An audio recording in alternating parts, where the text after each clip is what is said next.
ल मेरो बहिनीहरू दिदी बहिनी चाहिँ दोरी खेल्न लागिरहेको छ अलि यता बस्छन् ठुली उतै बस ल दिदीले भन्ने कि बहिनीले भन्ने पहिला दोरी ल बहिनी भन् ल यसलाई दोरी हान त म भन्छु एकछिन ल न पहिला दिदीलाई भन् न दोरी आइन आउन रहेछ ओइ हान्दे त हान्दे म भन्ने ए खरबारमा खरबिठा लर्केको खरबिठा ओइ दिदीलाई नहेर्का यो सदाको नखमुखै फर्केको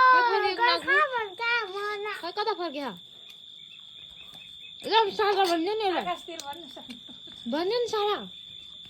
के जानु खोर्सानी पड्केको भन्नु छिटो यसलाई सारा छिटो भन पारिपट्टि खोर्सानी फर्क्या छ भन सानो बाखा सेपिका त टोइलेटमा अड्क्या छ रेलै सारा लिजा लिजा